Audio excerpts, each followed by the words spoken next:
Hola chicos, ¿qué tal? Muy buenos días, ¿cómo están? Espero se encuentren todos muy bien. Saben que les extrañamos mucho.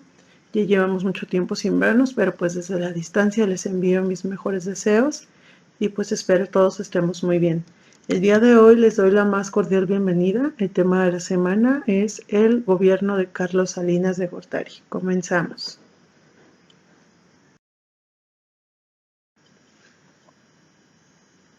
Y bueno, primero que nada vamos a empezar a hablar un poquito sobre lo que fue su infancia y cómo es que llegó a ser presidente de nuestro país. Primero que nada vamos a mencionar que nace en el año de 1948, hijo de Raúl Salinas Lozada y Margarita de Gortari.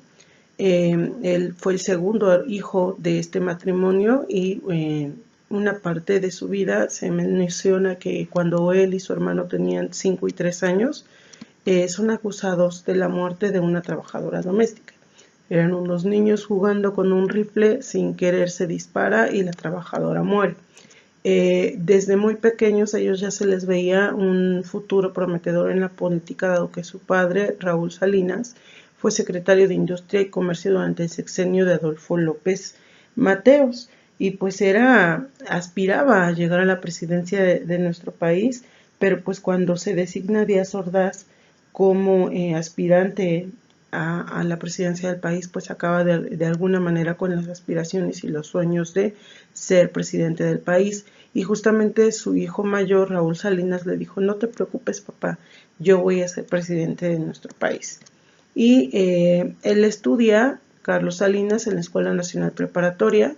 Posteriormente estudia en la Facultad de Economía de la UNAM, donde termina sus estudios en el año de 1966 y ya en el año de 1972 y 74 estudia en Harvard una maestría y posteriormente un doctorado. Las maestrías que estudió fueron en Administración Política Pública y Economía, y el doctorado fue en Economía Política y Gobierno. Y bueno, pues vamos a mencionar que se integra a las filas del PRI y en el año de 1971 a 1981 fue secretario de Hacienda y Crédito Público. Y él fue alumno del maestro Miguel de la Madrid. Hay que recordar que Miguel de la Madrid fue presidente de nuestro país. Este acercamiento que tiene con su maestro le ayuda para que posteriormente él lo proclame como secretario de Programación y Presupuesto. Y una vez con ello, pues se une a las filas de un grupo que se llamó Grupo de Tecnócratas, que no era otra cosa más que un grupo de jóvenes economistas que en su mayoría todos habían estudiado en Estados Unidos y que afirmaban que sus conocimientos les podrían ser útiles para manejar las variantes de la economía del país. Posteriormente, en el año de 1987, justamente el presidente lo designa como candidato presidencial. Este acto, de alguna manera, pues le ayuda para que en las elecciones de julio de 1988 gane. Es un momento muy importante cuando a él lo designan como candidato presidencial, inclusive su padre llora y le dice, ya se nos hizo o ya la hicimos, hijo, 25 años más tarde, pero llegamos a la presidencia del país. Y justamente en julio del 88, en las elecciones van a contender Cuauhtémoc Cárdenas como candidato del Frente Democrático, Manuel Cloutier como candidato del PAN y obviamente Carlos Salinas de Gortari como candidato por el PRI. Y aquí vamos a manejar algo muy interesante. Al inicio del cierre de campañas, las encuestas y todo el conteo de votos preliminares determinaba como ganadora Cuauhtémoc Cárdenas, mientras que Carlos Salinas de Gortari quedaba en segundo lugar de votos y en tercer lugar quedaba pues obviamente el candidato del PAN, Manuel Cloutier. Casualmente hay una caída del sistema y posterior a la apertura del sistema los porcentajes bajan, cambian y estos asignan como candidato electo a Carlos Salinas de Gortari, en segundo lugar a Cuauhtémoc Cárdenas y por último a Manuel Cloutier. De alguna manera a esto se le denomina el fraude de 1988. Ya en la presidencia del país, Carlos Salinas de Gortari le va a apostar mucho a la parte de la economía. Recordemos que él es economista y que sus estudios de doctorado y de maestría pues se basan en esta parte. Entonces, lo primero que vamos a ver es que él trata de disminuir la deuda que nuestro país tiene con el extranjero, y una de las medidas que comienza a trabajar es la privatización de empresas del gobierno, que pasó de 1.113 empresas a 213, es decir, privatizó, vendió a manera de subasta al mejor postor, comenzó a vender las empresas del gobierno, y estos recursos los utilizó en algunos casos para cosas muy buenas, como fue la reducción de la deuda externa y también para la infraestructura de nuestro país.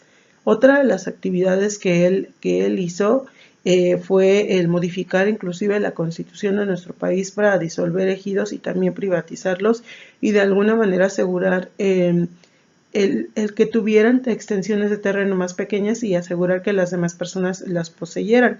De alguna manera esto también trajo como consecuencia el aumento de la migración de aquellas personas que se dedicaban al campo justamente hacia los Estados Unidos. Entonces aquí está la contraparte de una de las acciones que pues él implementó durante su gobierno.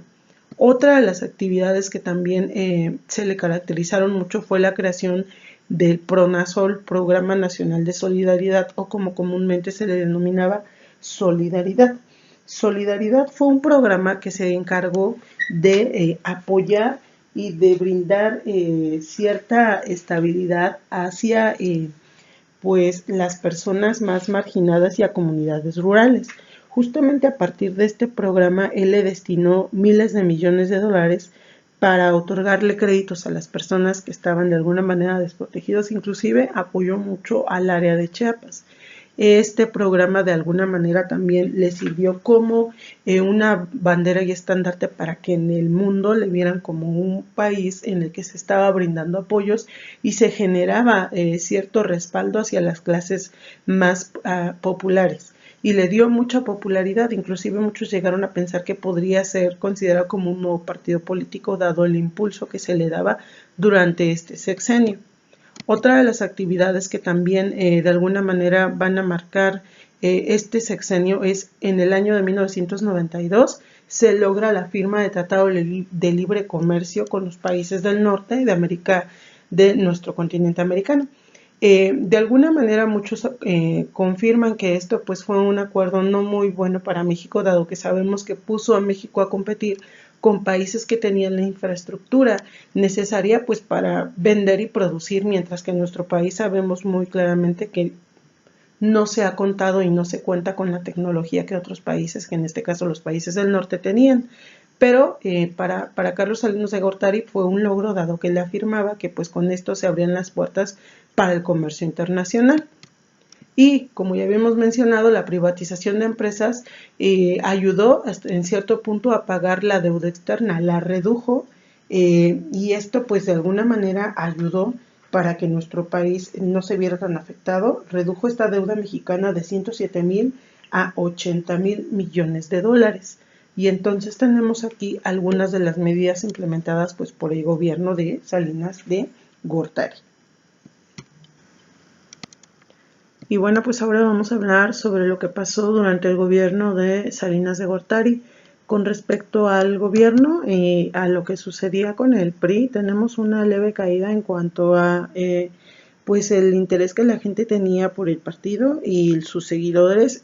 Perdió una candidatura en Baja California, la ganó el PAN, y más adelante tuvo problemas lo que fue en Guanajuato y en Michoacán. Inclusive hubo ciertos fraudes electorales.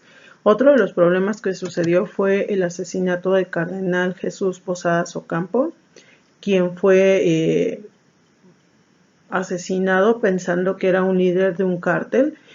También hay que remarcar que en el periodo de Salinas de Gortari muchos de los cárteles y demás pues crecen y obtienen mayor influencia en nuestro país. Otra de las situaciones que se vivió es que, pues sí, como otros partidos políticos iban creciendo con respecto a la aceptación del pueblo, el PRD afirmaba que durante su sexenio hubo alrededor de 600 militantes asesinados y ya para cuando iba casi a finalizar el periodo presidencial de Salinas, es muerto o es acribillado José Francisco Ruiz Massieu, quien fuera cuñado de Carlos Salinas de Gortari y además se había culpado a su propio hermano Raúl Salinas de su asesinato. Y para el 1 de enero de 1994, justo cuando inicia el Tratado de Libre Comercio, el EZLN se proclama, que no es otra cosa más que el Ejército Zapatista de Liberación Nacional, comandado por el subcomandante Marcos, donde exigían varias cosas, entre ellas pues el que el gobierno pues desapareciera, en este caso que no estuviera al frente Carlos Salinas de Gortari, y muchas otras condiciones, las cuales pues no fueron escuchadas. En un principio inclusive fueron atacados por el gobierno, hubo bombardeos y alrededor de 100 muertos, pero posteriormente, de alguna manera, viéndose reprimido, Salinas de Gortari lo que hizo fue disminuir los ataques y la violencia hasta este sector, dado que el país mismo le presionó por lo que estaba sucediendo. Y bueno, pues ya para finalizar hay que hablar un poquito de quién fuera Luis Donaldo Colosio, un personaje que de alguna manera quizás si hubiera llegado a la presidencia tal vez hubiera hecho un cambio en el país. Él fue diputado, senador y presidente nacional del PRI. Cuando fue la campaña de Gortari, fue jefe o director de campaña de la misma. Una vez estando Salinas de Gortari en la presidencia, fue secretario de Desarrollo Social e impulsó el famoso programa de solidaridad y bueno, para el 93 fue nombrado candidato presidencial. El problema de esta situación fue que para el 6 de marzo de 1994 de alguna manera él pues se empezó a separar de Salinas de Gortari y comenzó con un discurso en el que decía: yo veo un México con hambre y con sed de justicia, un México de gente agraviada, y pues literalmente le estaba apostando contra el propio gobierno y contra el PRI, lo que pues de alguna manera le provocó que posteriormente en su campaña fuera atacado el 24 de marzo del 94 en Tijuana y pues muerto en manos de Mario Aburto. Entonces, a partir de ahí, pues a quien se decide como candidato va a ser Ernesto Zedillo de León, quien pues posteriormente sería presidente de nuestro país. Y con esto terminamos el tema de la semana. Tengan todos un excelente día.